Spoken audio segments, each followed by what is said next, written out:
Hello again, and I hope that everyone's doing great. And now it's time for chapter 18 of If We Were Giants. So, if you have been following along, the takers have come back to where Kira is now living amongst the tree folk, and the kids decided to build something to scare the takers. And as the chapter 17 ended, the takers were pretty much right in front of them. So let's see if it worked. Get to your stations, Luan cried. The rest of the gang scurried about, scrambling up trees and placing themselves at various positions around the huge puppet. Luan grabbed Kira's hand and pulled it onto the forest. They climbed a tree above the giant's head so Kira could peek through the leaves and have a good view of what was happening below. When he found the perfect vantage point, Luan took Kira by the shoulders and slowly lowered her to a seat on a wide branch. He bent over and peered into her eyes. Look, I know this is scary for you. I don't pretend to understand or know why, because you have never told me anything about, before you came here, but I trust you. I believe you have a good reason to be afraid of these hunters, okay? Kira nodded, grateful he wasn't pressing her for more information. So please, trust me. We've been practicing all week while you've been resting. So even though I know these men spook you, you'll be able to stay while they approach. Watch what happens. She looked past him, saw that the takers were already halfway across the river, the whole crew pulling hand over hand to ferry the raft across the sluggish but steady current. Digging her fingernails into the branch she was sitting on, she took a deep breath. I will. He leaned in and gave her a big hug. I'm proud of you. Proud of her for what? Not fainting? She clenched her teeth in frustration at her helplessness, but managed to say, Good luck, Luan, and please be safe. I'll be worried about you. He waggled his eyebrows at her. Those hunters are the ones who have to worry. Luan turned and hopped down a few branches until he was directly behind the mouth of the giant puppet. He looked around at everyone, and they were already at their stations, exchanging nods and silent signals of encouragement. They were ready.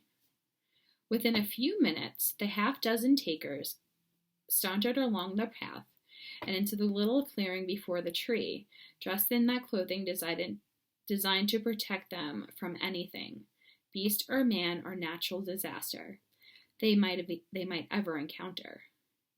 It took an act of fierce willpower for Kira to remain in her seat, silently watching. The urge to run away was overwhelming.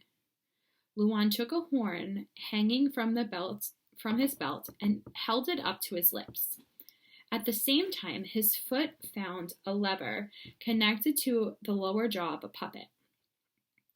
As he pumped his leg onto the lever, the puppet's enormous mouth clattered open and closed. Rawr! Magnified and distorted by the horn, Luan's voice was gruff and powerful, the roar of a demon. The taker's reaction would have been comical if Kira wasn't so terrified. All of their heads snapped up as one, and they stumbled backwards, reaching and holding on to one another for support so they didn't topple over. That worked for almost all of them. One taker was sent tumbling to land awkwardly on his ample black side. As he scrambled to his feet, that taker and all of the others withdrew those long weapons from their coverings that they were belted to their waist, flicking them open to expose the slender silver blades.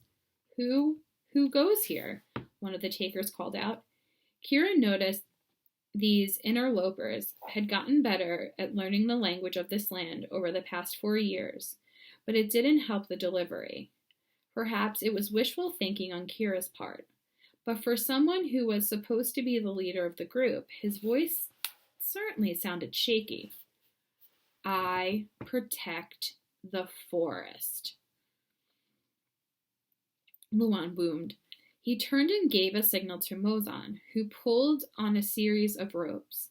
This caused the puppet to lift one gigantic arm, slowly curl his branch fingers into a fist, and shake it back and forth at the takers.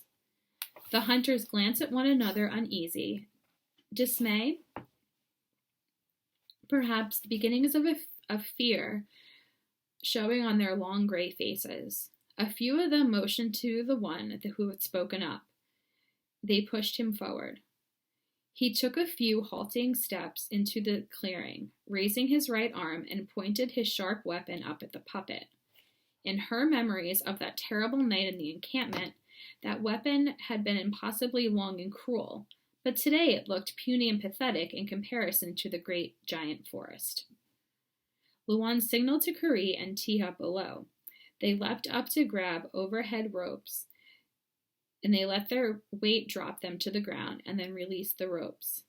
They jumped up again and again, allowing the ropes to lower them back to the forest floor before letting go. This caused the puppet's enormous log legs, wrapped in cloth, to rise and fall heavily, pounding the dirt with a great thud each time.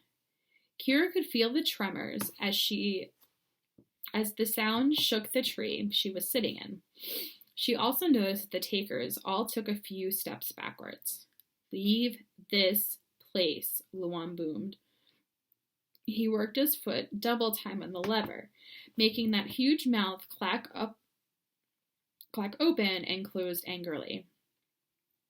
Down on the ground, the leader motioned to one of the other hunters, who reached up and grabbed something slung over his shoulder. It looked like a bow, but it was held horizontally instead of vertically. The man fitted it with an arrow and then worked some sort of handle in a circular motion. The man leveled the weapon on his shoulder, took aim, and the arrow came whizzing straight at them. In reflex, Kira put her hands over her head and ducked, but the arrow merely struck into the wood of the huge puppet's face. Luan signaled to Tiha and Kari below, who scrambled up the tree trunk. Luan ferociously worked the ropes, and the giant's arm bent backwards until it disappeared through the screen of leaves. Kari and Tiha grabbed a big rock, roughly the size of a half-grown pig, that had been stashed in the crook of a tree branch. They put both arms under and strained to lift it. While they were doing that, Moan worked a lever that brought the arm back further and further, and Makina came over to clinch it tight with a length of rope.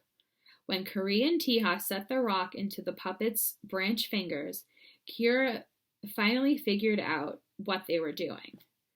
The giant's wooden arm was designed to throw, like a weapon she had heard about in stories from a long time ago, a catapult. Mozan removed a slender cutting stone from his belt and whacked at the rope, severing it with one blow. The arm exploded forward, ripping through the leaves and launching the big rock into the air. It happened so fast. The takers didn't have time to scatter. The rock sailed across the clearing and smashed down on the foot of the hunter who had shot the arrow. "Ah!" His howl of pain tore through the forest. The man desperately tried to move to run away, but his foot was pinned to the earth. He turned his head and spat an unintelligible stream of words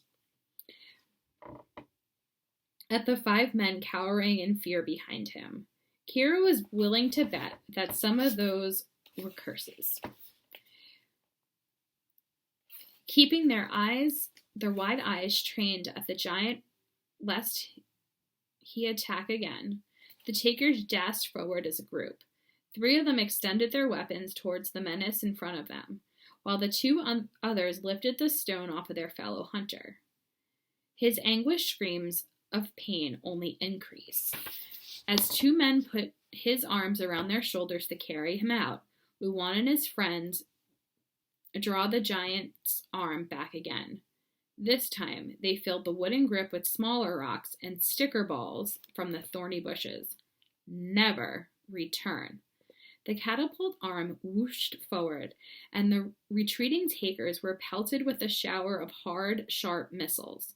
They cried out in pain and increased their pace, hustling to get back to their ferry. The kids in the trees waited breathlessly. watching from behind as the hunters made it to the raft, spilling weapons and the injured man clumsily into the wooden surface. Luan's crew stifled giggles as the man cried out in pain and anger at his hunting mates.